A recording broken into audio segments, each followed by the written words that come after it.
ভোররাতে বিশ্বকাপের হেক্সা মিশনে নামছে ব্রাজিল। মরক্কোর বিপক্ষে খেলবেন না নেইমার। উন্মাদনা বাংলাদেশও। সেলেসাউদের জয় কামনায় পূজা, বর্ণাঢ্য র্যালি।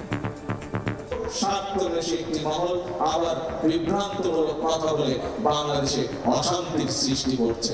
আমাদের কাছে সতর্ক থাকতে হবে, সজাগ থাকতে হবে যে কোনোভাবেই যেন বাংলাদেশে আর গণতন্ত্রকে কেউ হত্যা করতে না পারে, কোনোভাবেই যেন বাংলাদেশের মানুষের গণতান্ত্রিক অধিকারকে আর কেউ ছিনিয়ে নিতে না পারে। 5 বছরে 25 কোটি বৃক্ষরোপণ কর্মসূচি উদ্বোধন। কক্সবাজারে বাবার খনন করা খাল পুনঃখনন তারেক রহমানের। জুলাই শহীদ ওয়াসিমের কবর জিয়ারত। দেখছিলেন প্রধান শিরোনাম। রাত 11টার সময় সঙ্গে আছি আমি গোলাম রাব্বি। এবার অন্যান্য শীর্ষ সংবাদ। সেলেসাউদের জয় কামনায় পূজা, বর্ণাঢ্য র্যালি।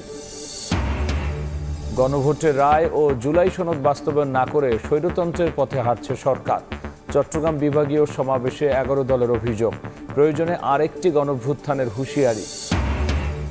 লাইসেন্স বাতিলের পর বন্ধ 8 দিনের বহির্বিভাগ। 200 রোগী হাসপাতাল ছাড়লেও এখনও চিকিৎসাধীন অনেকে। অপরাধ ঢাকতে কোটি কোটি টাকা নিয়ে ঘুরলেও কাজ হয়নি বললেন মন্ত্রী। ধর্ষণ ও ভ্রূণ নষ্টের অভিযোগ এড়াতে আত্মগোপন, অপহরণ নাটক করেও পার পেলেন না শিবিরের কেন্দ্রীয় নেতা জিসান। কুমিল্লা থেকে উদ্ধার 2 সহযোগীর স্বীকারোক্তি। এবং আইডি দেখানো সহ শতাধিক মানুষ ক্রিকেটার নাঈম হাসানের পরিচয় দেওয়ার পরও হেনস্থা করে পুলিশ। বিসিবির উদ্বেগ, অভিযুক্ত এসআই কনস্টেবল বরখাস্ত। বিভ্রান্তি ছড়িয়ে দেশে অশান্ত করার ষড়যন্ত্র করছে স্বার্থান্বেষী মহল। এমন মন্তব্য করে গণতন্ত্র রক্ষায় সবাইকে সতর্ক থাকার আহ্বান জানিয়েছেন প্রধানমন্ত্রী। কক্সবাজার চকরিয়ায় জনসমাবেশে তারেক রহমান আরও বলেন, যারা গণমুখী বাজেটের সমালোচনা করছে তারা জনগণের বন্ধু নয়। মিজানুর রহমানের ক্যামেরায় আহমেদ সালেহিনের রিপোর্ট। দিন গড়িয়ে রাত, কর্মব্যস্ত একটি দিন। কক্সবাজারের একদিনের সফরে এসে নির্বাচনী প্রতিশ্রুতি ও নানামুখী উন্নয়ন কর্মকাণ্ডের উদ্বোধন করে ব্যস্ত সময় পার করলেন প্রধানমন্ত্রী তারেক রহমান। তাই বিকেল 4টার সমাবেশে আসতে সময় লেগে যায় সন্ধ্যা 7:30। এ সময় দীর্ঘক্ষণ অপেক্ষারত নেতাকর্মী ও সাধারণ মানুষের ভালোবাসায় সিক্ত হন তিনি। সহধর্মিণীকে সঙ্গে নিয়ে জনতার অভ্যর্থনার জবাবও দেন সরকার প্রধান। বক্তব্যের শুরুতেই নির্বাচনী প্রতিশ্রুতি বাস্তবায়নের কর্মযজ্ঞ তুলে ধরেন প্রধানমন্ত্রী। চকরিয়া থেকে কক্সবাজার পর্যন্ত 2 লেনের রাস্তা 4 থেকে 6 লেন করার ঘোষণাও দেন তারেক রহমান। সদ্য পেশ করা 2026-27 অর্থ বছরের বাজেটে জনগণের স্বস্তির কথা তুলে ধরে প্রধানমন্ত্রী বলেন, যারা এই বাজেট নিয়ে বিরোধিতা করছে তারা জনগণকে বিভ্রান্ত করছে। বিএনপি সরকার এই বাজেটে কিসের উপরে ট্যাক্স বাড়িয়েছে বলেন তো ভাই? সিগারেটের উপরে ট্যাক্স বাড়িয়েছে, মদের উপরে ট্যাক্স বাড়িয়েছে।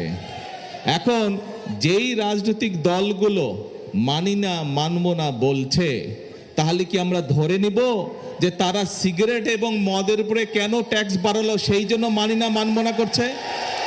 এরা তো জনগণের বন্ধু না। এরা কি জনগণের বন্ধু?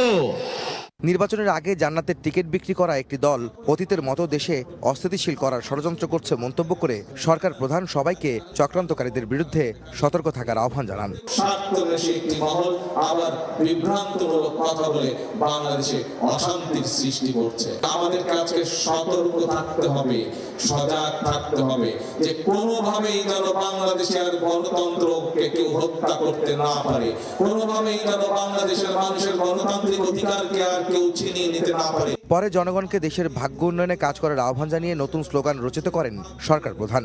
বলেন, জনগণের স্বার্থ ও ভাগ্য উন্নয়ন করাই তার মূল পরিকল্পনা।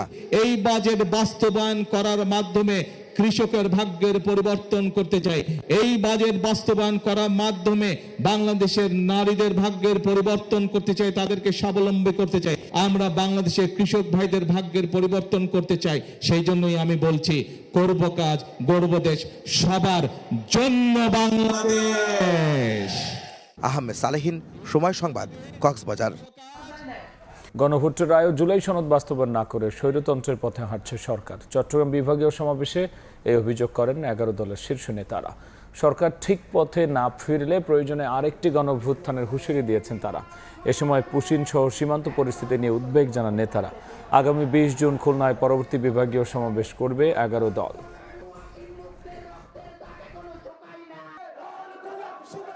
রাত 11টার সময় আরও থাকছে। সমঝোতার দ্বারপ্রান্তে ইরান যুক্তরাষ্ট্র, শান্তি চুক্তির খসড়া তৈরি, দাবি পাকিস্তানের। প্রতিশ্রুতি রক্ষা করলেই তেহরানকে জব্দ অর্থ ফেরত দিতে রাজি ওয়াশিংটন। এবার বাণিজ্যের সংবাদ।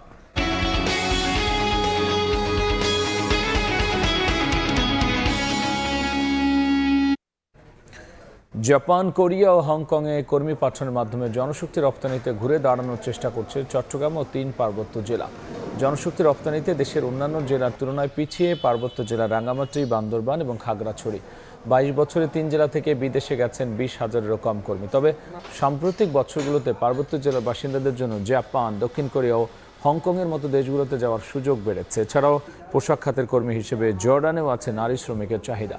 বিদেশে শ্রমিক বাড়ানো পাঠাতে 3 পার্বত্য জেলায় কারিগরি দক্ষতা কেন্দ্র ও বিভিন্ন ভাষা শিক্ষার ব্যবস্থা করা হয়েছে। ধর্ষণ ও ভ্রূণ নষ্টের অভিযোগ এড়াতে আত্মগোপন, অপহরণ নাটক করেও পার পেলেন না শিবিরের কেন্দ্রীয় নেতা জিসান মিয়া প্রধান। তাকে কুমিল্লা থেকে উদ্ধার করেছে পুলিশ। পুলিশ বলছে প্রায় 5 থেকে 6 মাস আগে ফেসবুকে এক তরুণীর সঙ্গে জিসানের পরিচয় হয়। 20 মে দাউদকান্দি এলাকায় ভাড়া বাসায় নিয়ে ওই তরুণীকে ধর্ষণ করেন জিসান। এক পর্যায়ে ওই তরুণী অন্তঃসত্ত্বা হয়ে পড়লে গর্ভপাতের জন্য চাপ সৃষ্টি করেন। এরপর বিয়ের জন্য চাপ এলে আত্মগোপনে যান জিসান।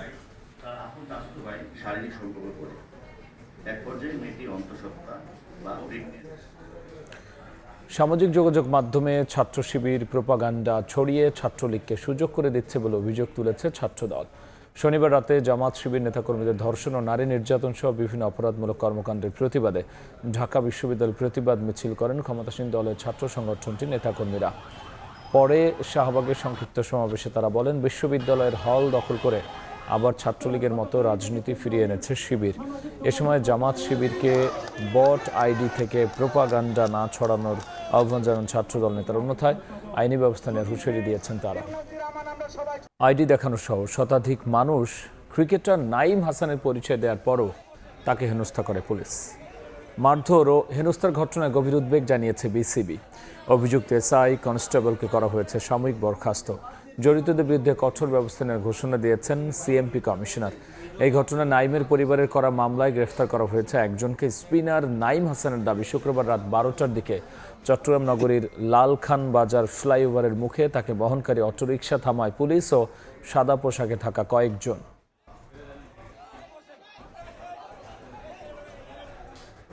ভোলায় ব্রাজিলের শোভাযাত্রায় অংশ নিতে গিয়ে এক সমর্থক মোটর সাইকেলের নিয়ন্ত্রণ হারিয়ে খাদে পড়ে মারা গেছেন।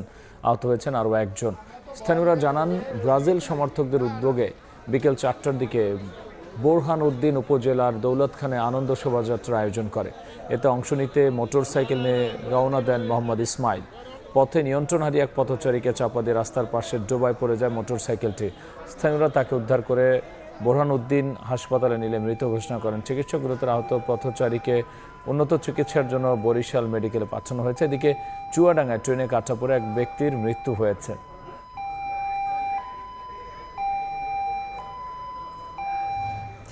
এবার ফিফা বিশ্বকাপ নিয়ে টেলিভিশনের পর্দায় দেখবেন আমাদের বিশেষ আয়োজন ডি বক্স।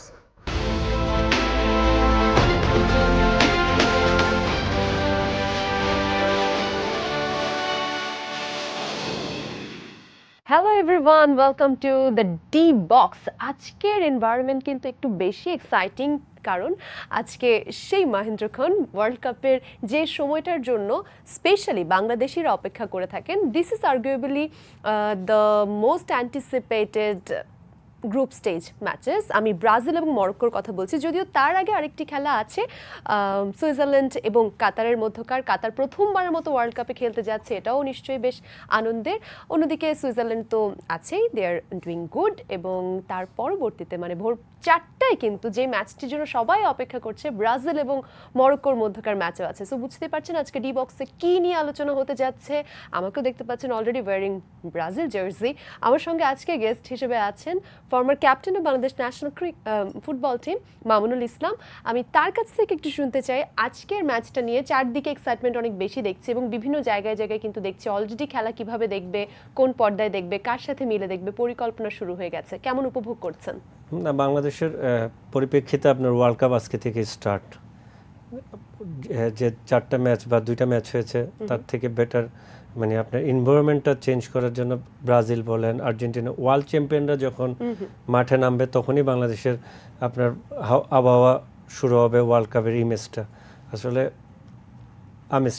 আমেজটা আসলে ওইভাবে তৈরি হবে। আজকের ম্যাচে আপনি যেভাবে বললেন 4টায় স্টার্ট হবে ম্যাচ, ব্রাজিল বনাম মরক্কো, এবং খুব ইম্পর্টেন্ট ম্যাচ এবং বিগ ম্যাচ বলা হচ্ছে, কারণ তাদের র্যাঙ্কিংয়ে 6-7 অল 7-8, ব্রাজিল আগে মরক্কো পিছনে, এবং তাদের সঙ্গে মরক্কো আর ব্রাজিলের ফ্রেন্ডলি ম্যাচও ইন্টারন্যাশনাল ফ্রেন্ডলি ম্যাচ খেলা হয়েছে, ওইটা তো মরক্কো জিতেছে লাস্ট আপডেটে। এখন সবকিছু মিলে আপনাকে যদি চিন্তা করেন, মানে বাংলাদেশ নাও সারা ওয়ার্ল্ড 5বারের চ্যাম্পিয়নের জন্য ওয়েট করছে, 5বার চ্যাম্পিয়ন ম্যাচ মাঠে নামবে, তারা তাদের বেস্ট পারফর্ম কিভাবে করবে, তারা কিভাবে প্রথম ম্যাচটা দিয়ে তারা জানান দিবে যে তারা কি আসলে চ্যাম্পিয়ন অর্জন করার জন্য ওয়ার্ল্ড কাপে আসলে। এটা ফার্স্ট ম্যাচ দেখলে বোঝা যাবে যে না তাদের আপনার কি বলে এটাকে, তাদের অ্যাটাকিং ফুটবল, তাদের ফরমেশন, তাদের প্লেয়িং স্টাইলটা কি, তাদের প্লেয়িং স্টাইলটা আসলে ইম্পর্টেন্ট। যে এখন আগের ব্রাজিল প্লেয়িং স্টাইল, এখনকার ব্রাজিলের প্লেয়িং স্টাইলটা ডিফারেন্স মাসবি থাকবে, কারণ এতদিন তারা তাদের কোচের আন্ডার ওয়ার্ল্ড কাপ খেলেছে, এখন এবারেই ফার্স্ট যে মানে ইউরোপিয়ান কোনো বাইরের কোনো কোচ দিয়ে তারা ওয়ার্ল্ড কাপে আসছে। সব কিছু মিলে আমি বলবো যে ভালো একটা দিন যাবে বাংলাদেশের সমর্থকদের, নট অনলি ব্রাজিল সমর্থক, যারা আর্জেন্টিনার ফার্স্ট, মানে বাংলাদেশের মানুষদের জন্য টাইমটা একটু এমন একটা সময় টাইম, মানে মানুষ মিস করবে, অনেকে হাইলাইটস বা অনেকে পূর্ণ প্রচার দেখার জন্য ওয়েট করবে, বাট আমি মনে করি যে সবাই এনজয় করবে এই ম্যাচটা। আসলে ব্রাজিল, আমি চাই যে ব্রাজিল জিতুক, কারণ স্টার্টিংটা জানি ওয়ার্ল্ড কাপের সৌন্দর্যের জন্য ভালো হয়। ওয়ার্ল্ড কাপের সৌন্দর্যের জন্য, স্পেশালি বাংলাদেশিদের জন্য ব্রাজিল জিতলে অবশ্যই বেশ ভালো হবে। অন্যদিকে একই সাথে যে ফ্রেন্ডলি আমরা যে ঝগড়াটা দেখি সেটা হয়তো আরেকটু বেড়ে যাবে আর্জেন্টিনা খেলা পর্যন্ত, সেটার জন্য এখনও অপেক্ষা করতে হবে। গ্রুপ বি এর খেলা আমরা দেখব প্রথমেই, সেখানে যেমন মুখোমুখি হতে যাচ্ছে সুইজারল্যান্ড এবং কাতার, সেটি নিয়ে আমি একটু কথা বলবো। তবে তার আগে যেহেতু আমরা গ্রুপ সি নিয়েই অলরেডি আলোচনা করছি, ব্রাজিল মরক্কো নিয়ে, আপনি বলছেন ব্রাজিল জিতলেই খুশি হবেন। অন্যদিকে মরক্কো, তাদেরকে একসময় আন্ডারডগ বলা হতো, ডার্ক হর্স বলা হতো, বাট লাস্ট 2022-এর ওয়ার্ল্ড কাপে কিন্তু সেমিফাইনাল খেলে তারা সবাইকে তাক লাগিয়ে দিয়েছিল। সো এবারও কি তাদেরকে আসলে আপনি সেই জায়গাটাতেই রাখবেন, নাকি মনে হয় যে তারাও একটা সেই স্ট্রং টিম হিসেবেই এসছে, সো লড়াইটা আজকে একই রকম হাড্ডাহাড্ডি হতে পারে? আবার 2023-এ ফ্রেন্ডলি ম্যাচে ব্রাজিলকে হারানোর ব্যাপারটা তো থাকছে। 2022 ওয়ার্ল্ড কাপ মরক্কো যে সারপ্রাইজ দিবে কেউ কিন্তু চিন্তা করে একদমই না।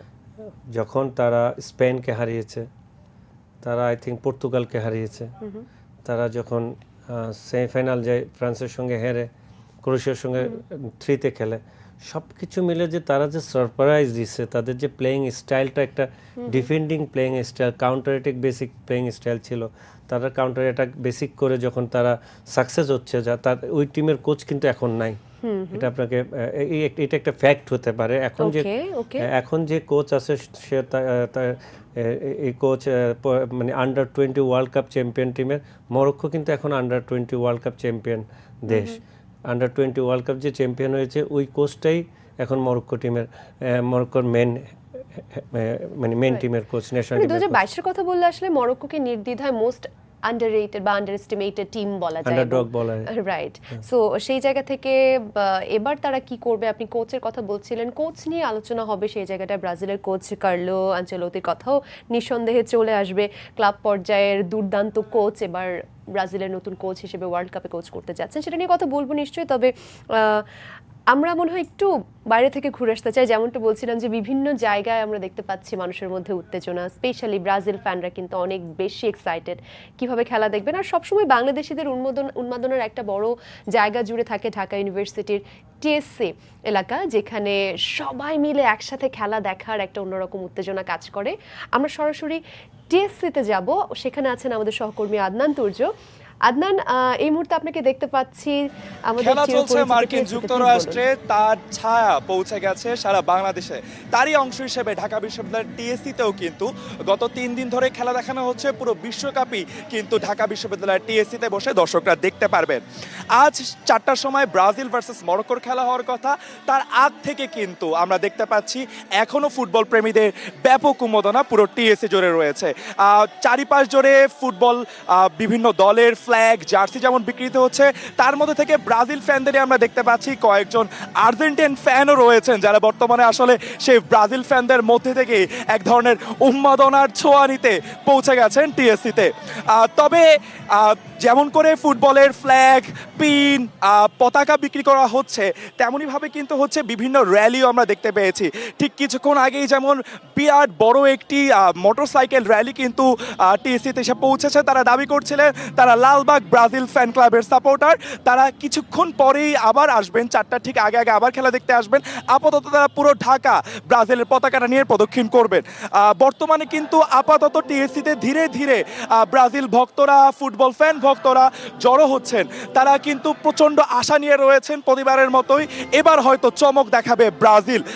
আপাতত টিএসসিতে পরিবেশ মোটামুটি শান্তই বলা যায়। ফুটবল ভক্তরা যেমন রয়েছেন, তেমনি তাদেরকে বিভিন্ন সেবা দিতে কিন্তু আশেপাশে বিভিন্ন খাবার যেমন রয়েছে, তেমন নিরাপত্তা বাহিনীর সদস্যরা তো আমরা দেখতে পাচ্ছি আর কি।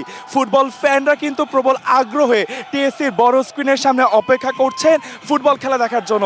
আপাতত একটা সময় সুইজারল্যান্ডের খেলা রয়েছে, তারাও সেই ফুটবল ভক্তরা দেখবেন। আপাতত কিন্তু স্ক্রিনে বিভিন্ন ফুটবল বিশ্বকাপের থিম সং চলছে, সেই থিম সংগুলো কিন্তু সবাই উপভোগ করছেন। বিভিন্ন নাচানাচি, উৎসাহ, উদ্দীপনা কিন্তু আমরা টিএসসিতে দেখতে পাচ্ছি।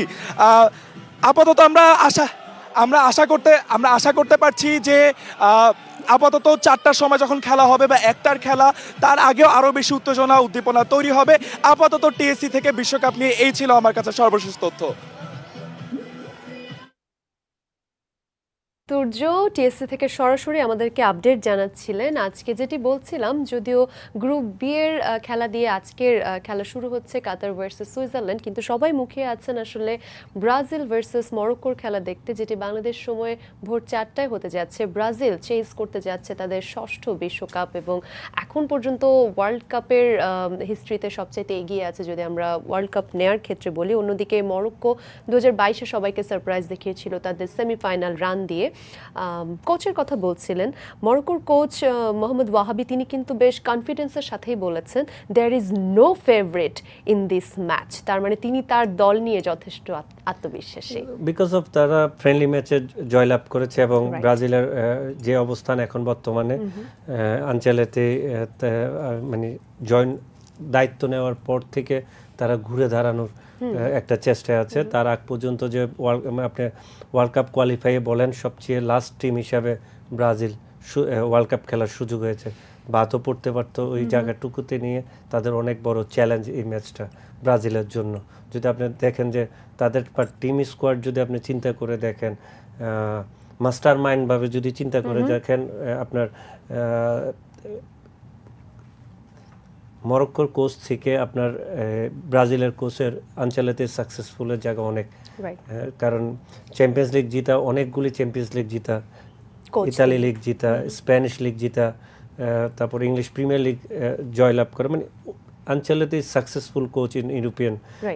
সে এখন একটা ক্লাবের দায়িত্ব, দেশের দায়িত্বে আছে, ব্রাজিলের মতো দেশের দায়িত্ব আছে। আর হচ্ছিল আপনার মরক্কোন কোচ হচ্ছিল লাস্ট আন্ডার-20 ওয়ার্ল্ড কাপ জিতে একজন কোচ, তাকে হেড কোচ করা হয়েছে মরক্কোর। আপনি সব কিছু যদি মাস্টার মাইন্ড হিসাব করেন আঞ্চলিতে অনেক দিন আগে, দেন এখন প্লেয়ারদের দিকে চিন্তা করেন, head to head player, head to হেডেও কিন্তু মরক্কো থেকে far better team Brazil. Right, head to হেডের কথা যদি বলি আমরা, স্পেশালি ভিনিসিয়াস জুনিয়র এই মুহূর্তে ব্রাজিলের পোস্টার বয় হিসেবে আমরা তাকে দেখতে পাচ্ছি। নেইমারকে আমরা ইনজুরির কারণে অনেকটাই অনুপস্থিত দেখছি এবং ভিনি কিন্তু আঞ্চলিকের আন্ডারে ক্লাবেও খেলেছেন, এখন ন্যাশনাল রিয়াল মাদ্রিদের, রাইট, সো এখন ন্যাশনাল টিমেও তাকে পাচ্ছেন। So not only Vinicius, Raphinha, Casemiro, Manchester, PSG captain, ব্রাজিলের ক্যাপ্টেন, সবকিছু মিলে আপনার প্যাকোতে প্লেয়ারদের নিয়ে ইন্ডিভিজুয়ালি কথা বলার কথা। ভিনিসিয়াসকে নিয়ে আমরা আলোচনা করছিলাম, যিনি রিয়াল মাদ্রিদের হয়ে খেলেন এবং ব্রাজিলের মেইন অ্যাটাক মানে অ্যাটাকিং ফোর্স হিসেবে বা থ্রেট হিসেবে কিন্তু দেখে প্রতিদ্বন্দ্বীরা, এবং এবার ওয়ার্ল্ড কাপে কিন্তু তিনি প্রবেশ করেছেন দুর্দান্ত ফর্ম নিয়ে। প্রতিপক্ষের জন্য কি আসলেও থ্রেট হতে যাচ্ছেন বিনি, কি মনে হয়? বিনি, ইয়েস, বিনি রাফিনা দুজনেই আপনার স্প্যানিশ লিগে বেস্ট পারফর্মার, দুইজন দুই টিমে খেলে, রিয়াল মাদ্রিদ বার্সেলোনা। রাফিনা তো বার্সেলোনার most productive attacker. Last year তাদের লাস্ট লিগে তারা সবচেয়ে বেস্ট পারফর্মার দুই টিমে। তারা অনেক ডেঞ্জার। নেইমার যদি আসে, আই থিঙ্ক মানে one of the best attacking line. আপনি 2-3টা দেশের অ্যাটাকিং লাইন যদি দেখেন, তার মধ্যে ব্রাজিলের attacking line one of the best. Raphinha তো মনে হয় যে ব্রাজিলের খুব কোয়াইটলি কমপ্লিট অ্যাটাকার হয়ে উঠেছেন। অন্যদিকে যদি আমরা মরক্কোর কি প্লেয়ারের কথা বলি, হাকিমি আছেন, তিনিও ক্লাবে আসলে খেলে থাকেন, বেস্ট অ্যাটাকিং ফুল ব্যাকস তিনি আমরা ওয়ার্ল্ড ফুটবলে তার কাছ থেকে দেখেছি, captain and emotional leader of Morocco তাকে বলতে পারি। কিছুদিন আগে সে পিএসজি চ্যাম্পিয়ন হয়েছে, চ্যাম্পিয়ন্স লিগ, ওই টিমের একজন মেম্বার। ফ্রান্স লিগও তারা চ্যাম্পিয়ন হয়েছে, আই থিঙ্ক রিসেন্টলি ইনজুর্ড ছিলেন কিন্তু রিকভার করে আসছে। মানে স্ট্রেংথ যদি বলেন, মরক্কোর স্ট্রেংথটা ওই পাশ দিয়েই, অ্যাটাকগুলি ওই পাশ দিয়ে হয়। আপনি যেটা বললেন রাইট ব্যাক মানুষ আমরা একটা সময় রাইট ব্যাক বলতাম, উইং বলতাম না, রাইট উইং এই আপনার হাকিমি, তারপর হলো ওয়াকারদের স্টার, তাদের দিয়ে আপনাকে রাইট উইং ব্যাকটা বলা হয়, কারণ তারা প্রচুর পরিমাণ ওভারল্যাপিং করে, তাদের খুব ফাস্টার। সব কিছু মিলে আপনার মরক্কোন টিম হচ্ছে টিম গেম খেলে। কারণ টিম গেমে যখন আপনি টিম গেম খেলে, ব্রাজিলিয়ানরা কিন্তু টিম গেম খুব কম খেলতো, কারণ তারা ইন্ডিভিজুয়ালি খুব ভালো ছিল। প্রবলেমটা হয়েছে ইউরোপিয়ান ফুটবল যখন হাই উপর দিকে যাচ্ছে, তখন আপনার ল্যাতিন ফুটবলরা পিছিয়ে যেতে যাচ্ছিল, কারণ তারা টিম গেম থেকে সরে যেত। এক্স্যাক্টলি। ওয়েল, আমরা তো এখান থেকে অনেক উত্তেজনার কথা বলছি, অনেক কিছুই বলছি, কিন্তু ইউএসএতে কি হতে যাচ্ছে, নিউ জার্সিতে ব্রাজিল এবং মরক্কো মুখোমুখি হতে যাচ্ছে। সেখান থেকে সরাসরি আমাদের সঙ্গে যুক্ত হতে যাচ্ছেন সাজিদ মুস্তাহিদ, এসএম ইকবাল এবং হাসানুজ্জামান সাকি। দেখতে পাচ্ছি তিনজনকে, একটু জানতে চাইবো কেমন দেখছেন। খুব সানি ওয়েদারে আপনারা দাঁড়িয়ে আছেন দেখতে পাচ্ছি, কিন্তু ফুটবলীয় হালচাল কেমন দেখছেন এনভায়রনমেন্ট? ধন্যবাদ। আমি এখন দাঁড়িয়ে রয়েছি স্টেডিয়ামের বাইরে। সেখানে সাজ রব উৎসবের নগরীতে পরিণত হয়েছে নিউ ইয়র্ক এবং নিউ জার্সি। আর কয়েক ঘন্টা পরেই অনুষ্ঠিত হতে যাচ্ছে সেই নিউ ইয়র্কের প্রথম উদ্বোধনী ম্যাচ, যেখানে 5 বাজারের বিশ্ব চ্যাম্পিয়ন ব্রাজিল তাদের প্রথম উদ্বোধনী ম্যাচে মোকাবিলা করবে শক্তিশালী মরক্কোর। এই ম্যাচটি কেমন হতে যাচ্ছে, পুরো একটি মানে টান উত্তেজনা। আমার 2 সহকর্মী বাংলাদেশ থেকে এসেছেন এই বিশ্বকাপ কভার করার জন্য। আমি প্রথমে সাজিদ মুস্তাহিদের কাছে যাচ্ছি। সাজিদ মুস্তাহিদ, কেমন আশা করছেন এই ম্যাচটি কেমন হবে? ডেফিনেটলি একটা বড় বিগ ম্যাচ, এবং দুই দলকে কাউকে আপনি ফেভারিট বলতে পারবেন না, বিকজ ব্রাজিল 5 বারের চ্যাম্পিয়ন হলো, মরক্কো কিন্তু কারেন্ট ফর্মে আপনি যদি দেখেন মরক্কো খুবই ভালো একটা ছন্দে রয়েছে। তারা গত ওয়ার্ল্ড কাপের semifinalist, African cup of Nations champion, বড় তাদের কিছু প্লেয়ার রয়েছে। তারা এবারের ওয়ার্ল্ড কাপটা তারা বলছে যে গতবারের ওয়ার্ল্ড কাপ তারা সেমিফাইনাল পর্যন্ত গিয়ে কিন্তু থেমে যেতে হয়েছিল, এবার সে আক্ষেপটা পূরণ করতে চায়, এক স্টেপ এগিয়ে যেতে চায়, ফাইনাল খেলতে চায়। তো সে হিসেবে আমরা বলতেই পারি যে প্রথম ম্যাচটা গুরুত্বপূর্ণ, এবং এই ম্যাচে হাড্ডাহাড্ডি একটা লড়াই হবে, এবং শেষ পর্যন্ত আই হোপ যেহেতু ব্রাজিল বড় দল, ব্রাজিল হয়তো বা জিতে যাবে ম্যাচটি, আমরা সেই আশা করতে পারি। এসএম ইকবাল, আপনি কি প্রত্যাশা করছেন? কাছাকাছি আসবেন। প্রত্যাশা বলতে আসলে এই ম্যাচটা যে সাজিদ ভাই যেটা বললেন যে হচ্ছে ব্রাজিল এই ম্যাচটা সে প্রত্যাশা করছে, ব্রাজিল যেহেতু বড় দল, ব্রাজিল ম্যাচটা জিতে যেতে পারে। তবে আমার কাছে যেটা মনে হয়, হয়তো ব্রাজিল ম্যাচ শেষে জিততে পারে, তবে ম্যাচটা এতটা সহজ হবে না। প্রথম ম্যাচটা দেখা যেতে পারে ড্রও হতে পারে, বা এমন ঘটনাও যদি ঘটে যেতে পারে যে মরক্কো এই ম্যাচটা জিতে গিয়েছে, প্রথম ম্যাচটা জিতে তারা ওয়ার্ল্ড কাপ ওপেন করেছে, এটা আসলে অবাক হওয়ার মতো কোনো কিছুই থাকবে না। কারণ আমরা 2022 বিশ্বকাপের কথা যদি দেখি, মরক্কো যখন পর্তুগালকে হারিয়ে সেমিফাইনালে গেল, অনেকেই বলছিল যে এটা হয়তো বা ফ্লুক, অর্থাৎ হুট করে তারা চলে গিয়েছে, বা incident in a heat of the মোমেন্টে যেটা হয়ে যায়। কিন্তু আপনি যদি ব্যাক হিস্ট্রিটা দেখেন, মরক্কো কিন্তু সেমিফাইনালে যাওয়ার আগে তারা স্পেনকে রাউন্ড অফ 16-এ হারিয়েছে, এর আগে গ্রুপ পর্বে বেলজিয়ামকে তারা হারিয়েছে। সুতরাং মরক্কো জায়ান্ট কিলার বড় দল হয়ে উঠছে ধীরে ধীরে। এই ম্যাচে তারা যদি ব্রাজিলকে হারিয়ে শুভ সূচনা করে, সেটা অবাক হওয়ার কিছু থাকবে না। একদম চুলচেরা বিশ্লেষণ। এখন খেলার দেখার অপেক্ষায় এখন সবাই রয়েছে। আমি ফিরে যাচ্ছি স্টুডিওতে। ওয়েল, খেলার উত্তেজনা আমাদের সহকর্মীদের মধ্যেও আমরা দেখছিলাম, তিনজনকেই দেখছিলাম বেশ উত্তেজিত হয়ে আসলে বলছিলেন যে ব্রাজিল মরক্কো ম্যাচ নিয়ে সবাই বেশ উত্তেজনাপূর্ণ একটা অবস্থানেই আছেন। ব্রাজিল মরক্কো ম্যাচ দেখার জন্য কিন্তু আমাদেরকে আর কিছুটা সময় অপেক্ষা করতে হবে। তার আগে যেহেতু সুইজারল্যান্ড এবং কাতার, আমি ছোট্ট করে জাস্ট সেখানে জানতে চাই, কাতার কি আবার can they repeat the same progress they showed as Asian champions? What do you think? দেখেন, ওই গ্রুপে সুইজারল্যান্ড গ্রুপ চ্যাম্পিয়ন হবে, কারণ তাদের পারফরমেন্স, তাদের মানে ইউরোপিয়ান দেশ হিসাবে সবকিছু মিলে সুইজারল্যান্ড ওখানে অনেক দূর এগিয়ে। সুইজারল্যান্ডকে ইমিডিয়েটলি উইন করার একটা প্রেশার কি বেড়ে গেছে কানাডা বসনিয়া ড্রয়ের পর আজকের ম্যাচে? না, আমার মানে আপনি এই ধরনের মানে ওয়ার্ল্ড কাপের টুর্নামেন্ট বলেন, যেটাতে বলেন, ফার্স্ট ম্যাচ সবার জন্য ইম্পর্টেন্ট। Right, true. কারণ আপনি যখন ফার্স্ট ম্যাচটা জিতবেন তখন আপনার সেকেন্ড রাউন্ডে 70% রান হয়ে যাবে। তখন আপনার দুইটা ম্যাচে যে কোনো একটা ম্যাচে আপনি জিতলে চলে যাবেন, নাইলে ড্র করলে আপনাকে আরেকটা ম্যাচের জন্য ওয়েট করতে হবে। সব এই জিনিসগুলি আসলে একটা টুর্নামেন্ট আপনি যখন সেকেন্ড রাউন্ড টার্গেট করবেন বা কোয়ার্টার ফাইনালে যাবেন, সেকেন্ড রাউন্ডে যাবেন, সেকেন্ড রাউন্ড যাওয়াটাই হচ্ছে আপনার ফার্স্ট ম্যাচ জিততে হবে।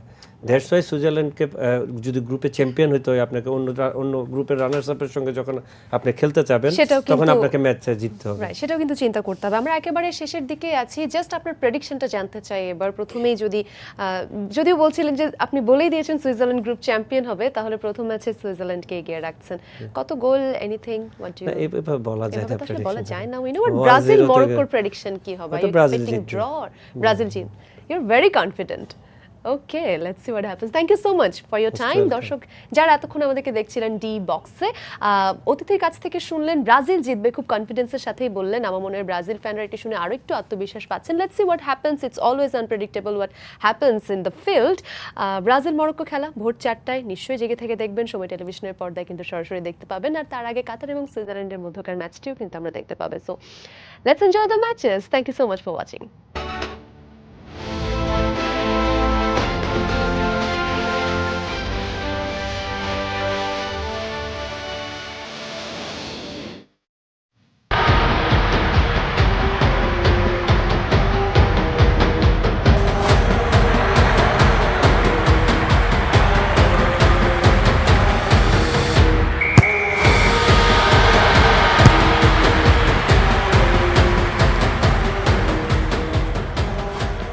হ্যালো, আজকের শোটা আপনাদের জন্য একটা কুইজ দিয়ে স্টার্ট করব, দেখি পারেন কিনা। 1930 বিশ্বকাপ, যেটা প্রথম ফিফা ওয়ার্ল্ড কাপ, সেই বিশ্বকাপের 4 জন সেমিফাইনালিস্ট কারা? আচ্ছা, একটু সহজ করে দেয়, আমি ক্লু দেই।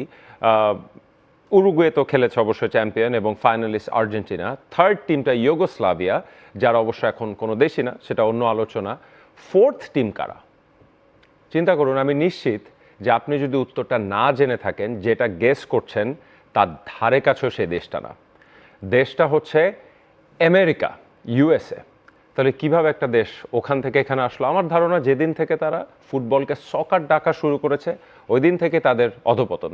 যাই হোক, সবাইকে আমন্ত্রণ জানাচ্ছি লিভ দ্য গেমে। এবারের বিশ্বকাপে 3 জন আয়োজক, ঠিক তেমনি আপনারা 3টা চ্যানেলে এই শোটা লাইভ দেখছেন, সরাসরি বাংলাদেশ টেলিভিশন, সময় টিভি এবং অফকোর্স টি স্পোর্টসে।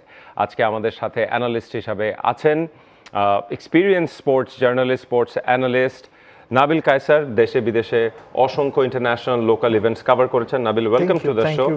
এবং আমাদের আরেকজন যিনি গেস্ট আছেন, তাকে পরিচয় করানোর আগে আপনাদের আরেকটা তথ্য দিই। জার্মান ইকোনমিস্ট জোয়াকিম ক্লেমেন্ট, তিনি গত 3 বিশ্বকাপে যা প্রেডিক্ট করেছেন, যারা যারা চ্যাম্পিয়ন হবে বলেছেন, সেটাই হয়েছে।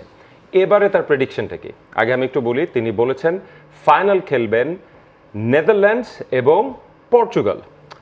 এবং one of my very favourite people, Bangladesh captain Jamal Bhuiyan, আপনার প্রেডিকশন কি? উনি কিন্তু বলেছেন কে চ্যাম্পিয়ন হবে, নেদারল্যান্ড এবং পর্তুগাল। এর মধ্যে আপনার প্রেডিকশন কি, কে চ্যাম্পিয়ন হবে মনে হয়? আমার প্রেডিকশন হবে ব্রাজিল ভাই। না, ওটা তো ক্লেমেন্ট তো বলেছেন যে এই দুইটার কোন একটা। ক্লেমেন্ট অনেক কিছু বলতে পারে ভাই, আপনি বলবেন না এই দুইটা থেকে কে? আপনার কি মনে হয়? ক্লেমেন্ট কি বলেছেন? আমার একটা কথা খুব মাথায়, ক্লেমেন্টকে বাদ দাও। অনেক কিছু বললো যে অভিজ্ঞ, অনেক দেশে কভার করেছি, তো বয়সের দিক থেকে আমার আপনার চেয়ে উনি এক্সপিরিয়েন্স হওয়ার কথা। আমাদের তো একটু একটু চুলদারি পাকছে, ওনার তো চুল দেখছি পুরো মানে কলপ করা মনে হচ্ছে নাকি? না দেইনি আমি কোনো কালার দেইনি। এখন Colour দিছো? এডিন জেকো যদি খেলতে পারে ওয়ার্ল্ড কাপ আমি তো শো করতে পারি। যাই হোক, না লেটস কাম ব্যাক যে নেদারল্যান্ড এন্ড পর্তুগাল সে কি প্রেডিক্ট করেছে নাবিল শুনি এই আপনার কি দুটো মনে থেকে হয়? বাঁচতে বললে আমি পর্তুগালের কথা বলবো।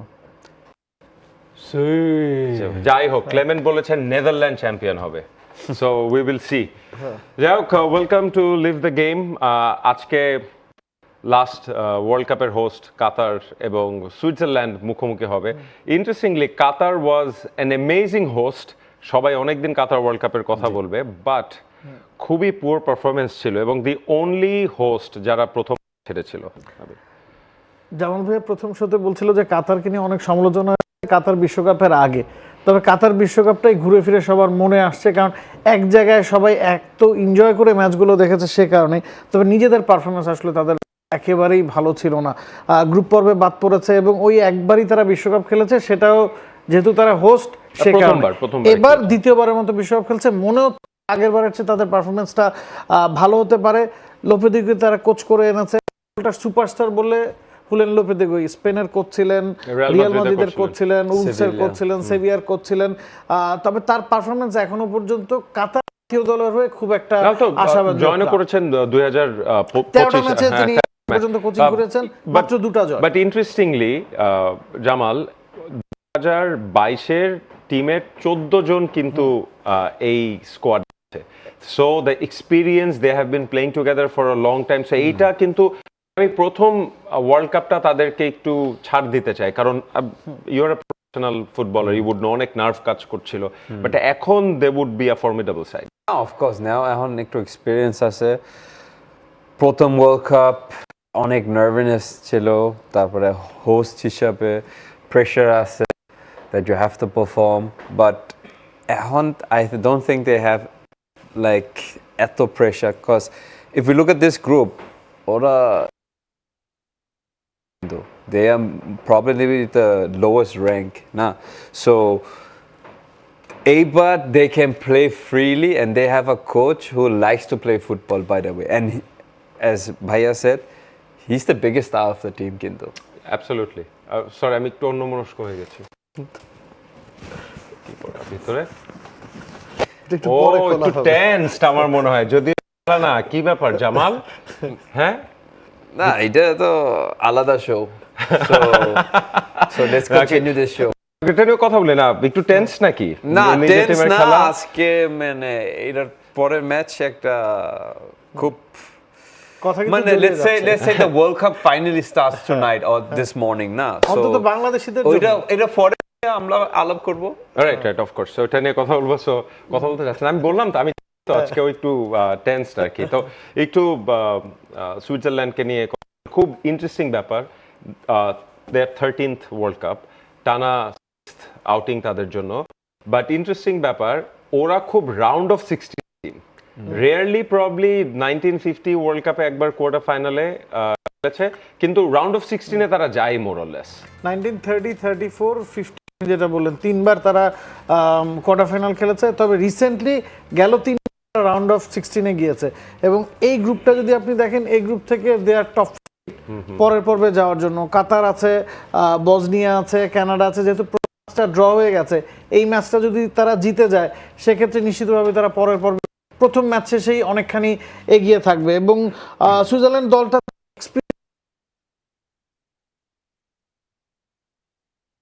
মিডফিল্ডে কেমন করবেন সেটা তাদের পথ চলাটা অনেকখানি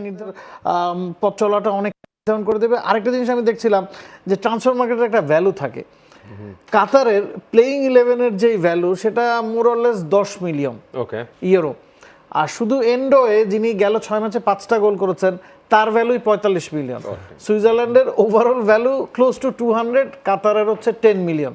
তো এটা শুনে মানুষ মনে করতে পারে যে কাতারের কোনো সম্ভাবনাই নাই, কিন্তু একবারই দুই দলের দেখা হয়েছে, সেই ম্যাচটা আবার কাতার জিতেছে সুইজারল্যান্ডে গিয়ে। হ্যাঁ, এটা আমি দেখছিলাম যে 86th মিনিটে, সো আফিফ রাইট again ওদের biggest star, Switzerland would have a point to prove, but আমি মানে লাস্ট ফিউ ওয়ার্ল্ড কাপ দেখলে আসলে উইদাউট শাকিরি আমার জন্য একটু ডিফিকাল্ট সুইজারল্যান্ড সাইডটা চিন্তা করা। What a player he was. No, absolutely legend.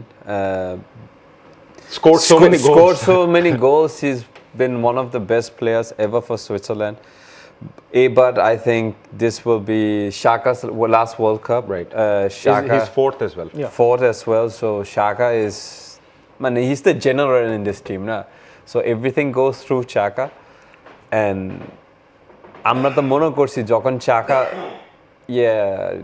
Sunderland join করছে, his career is going down, but he has absolutely played fantastic this season. So he's in form, he's in shape.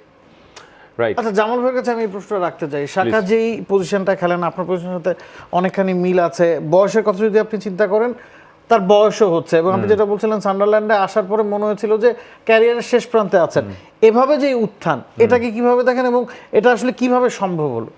I think self motivation, কারণ Shaka সব মানে he won the Bundesliga with Leverkusen and he played in Arsenal. আর কি দরকার as a footballer, right? But self motivation and to prove himself that না আমি আসলে finish না, আমার আরো 3-4 বছর আছে আমার ভিতরে। জামাল, আপনি আগের শোতে বলছিলেন যে the weather would play a role. সেখানে ইউরোপিয়ান টিমগুলো মনে হয় একটু স্ট্রাগল করবে। আজকের ম্যাচ তো সান ফ্রান্সিসকো না, রাইট? হ্যাঁ, ক্যালিফোর্নিয়া। সো একটু হট হইতে পারে, but I think in these iconic Levi Stadium, massive stadium, I think weather doesn't matter. It's World Cup. It's amazing, you know. It's amazing place to play. So I don't think weather has a impact. Talking about stadium, আমার কিন্তু কালকে আমেরিকার খেলা দেখে the stadium atmosphere was extraordinary. আমরা সবসময় বলি না যে আসলে আমেরিকা তো, যেটা আপনি মেক্সিকোতে এক্সপেক্ট করেন, এক্স্যাক্টলি, কিন্তু ওভারঅল আমার কাছে মনে হচ্ছে, and I love their jersey. আমেরিকার জার্সিটা বিউটিফুল, আই ক্যাচিং, কিন্তু ভেরি আই ক্যাচিং, এবং the football they played, আমার মনে হয় যে কালকে মনে হলো আসলে ওয়ার্ল্ড কাপ স্টার্ট হয়েছে। না না, কালকে না, আজকে সকালে হলুদ বের হয়ে যাও, যতই ঢাকার চেষ্টা করো। ও আচ্ছা, আমি সরি আমি তো ভুলে গেছি যে ক্রিশ্চিয়ানো ফ্যানের আর কোন টিম সাপোর্ট হবে। নাবিল, আপনার ফেভারিট টিম কোনটা, কে মনে হয় জিতবে এবার? আমার ফেভারিট টিম আর্জেন্টিনা। চেহারা দেখে বোঝা যায়। আমার এবার জিতবে আমার কাছে মনে হচ্ছে ফ্রান্স, তবে আমি স্পেনকে এগিয়ে রাখবো, কারণ ফ্রান্সের কিছু অন্তর দ্বন্দ্বের কথা ইতিমধ্যেই যেভাবে শুনছি থাকেই মোরলেস, সেটা তাদেরকে খানিকটা ব্যাকফুটে, রাইট, সেটা তাদেরকে খানিকটা ব্যাকফুটে ঠেলতে পারে। আবার আজকের ম্যাচে ফেরত যায় Akram Afif, Asian player of the year 2023, এবং কাতারের কিন্তু সেই ওয়ার্ল্ড কাপের পারফরমেন্সের পরে 2বার তারা এশিয়ান টাইটেল জিতেছে। সো আই গেস যে একটা রিগ্রুপিং চলছে, অ্যান্ড আকরাম আফিফ প্রবলি তাদের ফুটবল হিস্ট্রির best player, and this is the golden generation কিন্তু ওদের জন্য। আকরাম আফিফের কথা আলাদা করে আসলে বলতেই হয়, মানে এই দলটা সবচেয়ে বড় সুপারস্টার তিনি, এখন পর্যন্ত নামের পাশে 41টা গোল আছে, এবং উইংয়ে খেললেও তিনি যথেষ্ট ভেতরের দিকে কাটব্যাক করতে পারেন, ডি বক্সের বাইরে থেকে লং শটগুলো নিতে পারেন এবং সেগুলো থেকে গোল আদায় করে নিতে পারেন। তার উপরে আসলে স্পটলাইটটা সবচেয়ে বেশি থাকবে, এবং এই দলটা অনেকাংশেই তার উপর খুব বেশি নির্ভরশীল। প্রতিপক্ষ যদি তাকে আটকে দেয়, অন্তত যেহেতু আজকে আমরা জানি যে আলীকে খেলানো হচ্ছে না, তাকে খানিকটা নাম্বার 9 পজিশনেও আমরা দেখতে পারি, যদি সেটা না করে তাকে উইংয়ে রাখা হয় এবং তাকে সুইজারল্যান্ড যদি আটকে দিতে পারে, সেক্ষেত্রে এইটা একটু আমার জন্য সারপ্রাইজ ছিল, যে বিকজ আলীর কিন্তু এফসি কোয়ালিফাইং এ 12টা গোল ছিল। আমি জানি না why he is not starting. আমার কাছে পার্সোনালি মনে হচ্ছে যে আলীকে অফ করে ইউসুফকে খেলানো হচ্ছে, ইউসুফকে হয়তো উইংয়ে খেলানো হতে পারে এবং আফিফকে খানিকটা মিডলের দিকে খেলানো হতে পারে, সে কারণে আলীর জায়গায় হয়তো আফিফকে প্রেফার করা হচ্ছে। নাহলে Ali day in day out goal করছেন, তার নামের পাশে 60টা গোল আছে। আমরা স্ট্যাট দেখছিলাম যে এফসি কোয়ালিফায়ার্সও তার 12টা গোল, লেফট ফুট রাইট ফুট দু পাই আসলে তিনি স্বাচ্ছন্দ্য এবং দু পাই গোল করতে পারেন। যে 12টা গোল করছেন তার মধ্যে 8টা রাইট ফুটে, 2টা লেফট ফুটে, হেডারে গোল আছে। তো তাকে বসিয়ে রাখাটা অবশ্যই বড় প্রশ্নের জন্ম দিয়েছে, তবে আমার কাছে মনে হচ্ছে যে আফিফকে হয়তো একটু ইনসাইডের দিকে খেলানোর জন্য তাকে ড্রপ করা হয়েছে। আর জামাল, ওয়ান মোর স্ট্যাট, সেটা হচ্ছে কাতার রিসেন্টলি এই টিমটা সেট পিস থেকে 41% গোল করেছে। সো তার মানে they would be heavily, so they will probably be in a low block and very defensive, and then they will go for the set pieces, but 41% অনেক high. আমার মনে হয় আজকে would be interesting to see যে open play থেকে ওরা গোল বের করতে পারে নাকি? সুইজারল্যান্ড উড রিলাই আমার মনে হয় যে ওপেন প্লে থেকে গোল করা, বিল্ড আপ প্লে করে। Yeah, I think so too, because Switzerland is absolutely the favorites for this match. আরেকটা ফান ফ্যাক্ট, মোয়েসের জার্সি আমার বাসার কাছে আছে। কার জার্সি? মোয়েসের। ও আলমোস। তাই আসলে? হ্যাঁ আসলে। ও আচ্ছা, বাংলাদেশ তো আমি তো ওনার সাথে গোল করছি। ও রাইট। সো 2019 না 20 না 19 সালে Hmm. we played against them and he was the striker for Qatar. So after the match, after I scored, after in the dressing room, Wow. we changed jerseys. Result কি ছিল এই খেলার? We won 1-0. 1-0 Jamal Bhuiyan গোল করছে 93 মিনিটে। D বক্সের খানিকটা বাইরে থেকে এক্স্যাক্টলি। না আমি চাচ্ছিলাম যে একটু বোস্ট আমরা কিন্তু ইচ্ছা করে এই টপিকটা টানিনি, আপনি নিজে থেকে টানেন কিনা দেখার জন্য। না আই গেস আমার যেটা মনে হয় যে কাতারের সাথে তো এই কানেকশনটা আছে যে বাংলাদেশ প্লেড। এন্ড 2020 তে রেজাল্টটা কি ছিল আরেকটা ম্যাচে? We lost big time. Result কি ছিল মনে করে দিতে হবে? থাক সবকিছু মনে না চেষ্টা করি, এটা মনে পড়ে না। Let's move on. Anyways, move on. না জামাল, আপনি তো একা হারেন না, আমরা সবাই মিলে খেলেছি। মানে ওটা কত গোল ছিল? ব্রাজিলের কাছাকাছি? না এরকম না ভাই। Anyways, I guess Qatar against খেলা হয়েছে, so you know their style of play, and এই প্লেয়ারগুলাই অনেকদিন ধরে খেলছে। So but recent performance কিন্তু is not very good. হোমে ওরা ভালো খেলে, বাট যখন অ্যাওয়েতে যাচ্ছে 11টা ম্যাচে নো উইন্স। এইটা কেন কি মনে হয়? যে অবশ্যই স্ট্রঙ্গার ওপোনেন্টসের সাথে তো সেটা একটা different ball game. No, I think home খেললে you are comfortable, away খেললে it's difficult কারণ the atmosphere, the environment is totally different. At home is good for them কারণ maximum of the players are playing in Qatar. Locally কে খেলে maximum player, so ওরা বাইরে খেলে they are not used to that. এটা কি মনে হয় যে আমার কাছে মনে হয় যে ওয়ার্ম আপ ম্যাচে এল সালভাদরের সাথে জিততে না পারাটা তাদেরকে অনেকখানি ব্যাকফুটে ঠেলে দেবে। আয়ারল্যান্ডের সাথে তারা হেরেছে, দ্যাটস অ্যাকসেপ্টেবল, 1-0 ছিল 1-0, এবং এল সালভাদরের সাথে তারা শেষ মুহূর্তে গিয়ে গোল হজম করেছে, 1-1 গোলে ড্র করেছে। ওই ম্যাচটা যদি তারা জিততে পারতো সেক্ষেত্রে আত্মবিশ্বাসটা এই ম্যাচে তাদের অনেক বেশি থাকতো, কারণ লোপেতেগোর আমলে তো মাত্র 2টা ম্যাচ তারা জিতেছে, 13টা ম্যাচ তারা খেলেছে, 2টা ম্যাচ জিতেছে, 4টা ড্র, হারের সংখ্যাটাই আসলে বেশি 7টা। তো ওই জায়গা থেকে এই ম্যাচটা যদি তারা জিততো আমার কাছে মনে হয় যে তাদের মনোভাবটা অনেক বেশি পজিটিভ থাকতো। এবং আপনি যেটা বলছেন বা জামাল ভাই যেটা বলছেন যে লো ব্লকেই তারা খেলার চেষ্টা করবে, ডিফেন্সিভ ফুটবল খেলবে, এবং সেটা ট্যাকেল করার জন্য কিন্তু সুইজারল্যান্ড আজকে সাধারণত তারা 4-2-3-1 খেলে, আজকে তারা 3জন সেন্টার ফরওয়ার্ড নিয়ে ফ্রন্ট লাইনে 3-4-3 করেছে, যে 2 উইং যাতে ব্যবহার করা যায়। এবং কাতারের ক্ষেত্রে তাদের 2 সেন্ট্রাল ডিফেন্ডারের হাইটটা বেশি, ওটাকে ভাঙতে পারলে আমার কাছে মনে হয় সুইজারল্যান্ড আর্লি গোল পেয়ে যাবে। আর আমরা একটা ব্রেকে যাবো, কিন্তু তার আগে একটু মনে করে দিই যে আরব টিমগুলোর জন্য কিন্তু একটা ইন্সপিরেশন হতে পারে সৌদি আরব। লাস্ট ওয়ার্ল্ড কাপে আর্জেন্টিনার এগেনস্টে যে performance, I guess like of course কাতারের ব্যাক অফ দেয়ার মাইন্ড এটা কাজ করবে যে অফকোর্স যদি সৌদি আরব আর্জেন্টিনাকে হারাতে পারে, champion, the best team, goat, Messi, participate করেন জামাল। আমি তো দেখলাম না গোটটা এই ম্যাচে। আচ্ছা, উইল কাম ব্যাক। স্টেডিয়াম ফুল হচ্ছে না কানাডা ম্যাচে, কিন্তু ইভেন্চুয়ালি যখন ম্যাচ শুরু হয়েছে আমি তো যেটা বলছি, মানে মেবি দে আউট ড্রিঙ্কিং, তারপরে ম্যাচের আগে মানে একদম আগে দেখবে, but eventually it was a full stadium. Right, I hope যে দর্শক হয়। আমরা একটু আজকের ম্যাচের স্টার্টিং 11টা দেখে আসি। অলরেডি তো একটা সারপ্রাইজ আমরা দেখেছি যে আলমোয়েজ আলী না, so there you go.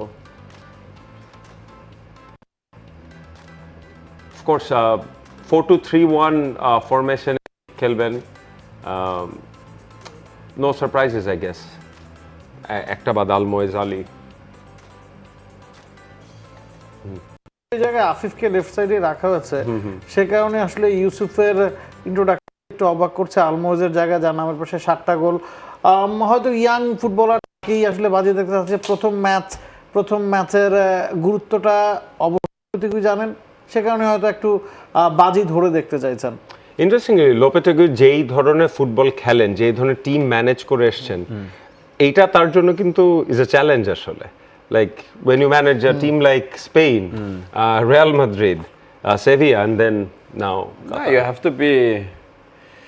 You have a new type of group of players now, so you have to really deep into it. Karon they're not used to Spanish tiki-taka or the way they play, so it's a new task for him. It's a new challenge for him, and we've seen the results now. Results eto bhalo na. না ওটাই রিসোর্সের বেসিসেই যেটা হয় যে আপনার playing স্টাইলটাও তো change করতে হবে, সো লোপেতেগুর জন্য অনেক চ্যালেঞ্জ। আমরা একটু সুইজারল্যান্ডের প্লেইং 11টা দেখে আসি।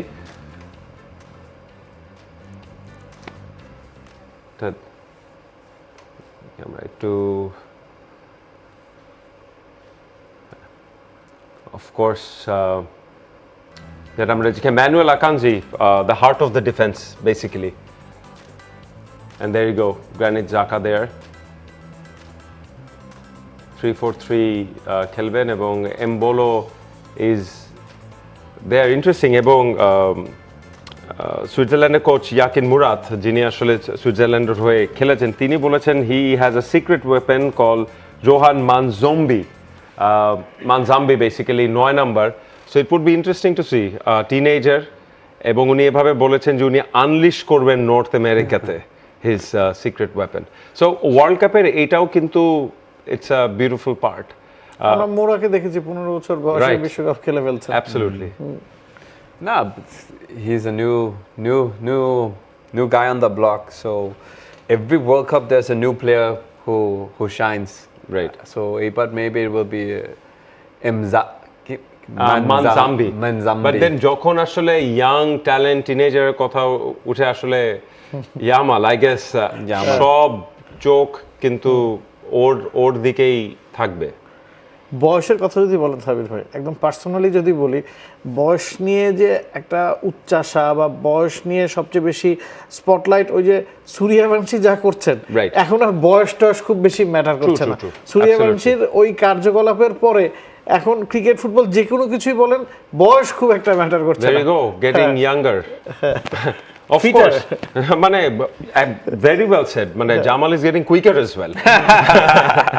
So Jamal, ওই আলোচনাটা করতে চাই যে আসলে this young talent and experience এখন ফুটবল যেই জায়গায় আছে, do you think যে এইজ আসলে খুব ম্যাটার করে, বা যে ধরনের ফুটবল ম্যাটার of course করে, but actually if you look at guys like Modric, Ronaldo, Messi, Harry Kane, they're maintaining themselves. Now if you can maintain your body and you can do the right things for your body, মানে actually age will not be such a big factor. কিন্তু যখন বয়স বাড়ে, রিফ্লেক্সটা কি আপনি ফিটনেসের মাধ্যমে maintain করতে পারবেন? Oh, very good question. আসলে সম্ভব রিফ্লেক্স, মানে and it goes for everyone, মানে মেসি, রোনাল্ডো, মানে I know like Cristiano is amazingly fit, or body 28-30 বছরের মানুষের মতো, কিন্তু বাট স্টিল রিফ্লেক্স। যেটা আমরা পর্তুগালের ম্যাচে ওয়ার্ম আপ ম্যাচটা দেখেছি, যে 3-4টা সুযোগ তিনি মিস করেছেন। আমার কাছে পার্সোনালি মনে হয়েছে যে রোনালদোর পক্ষে ওই সুযোগগুলো তৈরি করা সম্ভব, কারণ তিনি ওই অফসাইডটা ভেঙে ওই জায়গাগুলো তৈরি করেছেন, আবার তিনিই মিস করেছেন। আমরা একটু প্লেয়ার্স টু ওয়াচ দেখে আসি। অফকোর্স আকরাম আফিফের নাম তো থাকবেই, and ব্রিল Embolo forward. I guess ওইটা একটা পুরান কথা না যে ফুটবল গোলের খেলা, মানে you have to score. I guess the forwards সেখানে Afif and Embolo has a point to prove. না, অফকোর্স স্ট্রাইকারে তো সবসময় একটু প্রেশার থাকে, because if the team don't score, we don't win games. Nah. So the focus and the attention is always on the top scorers or the goal scorers. Jera goal korbe, they will be the heroes. Nah. So it's up to them.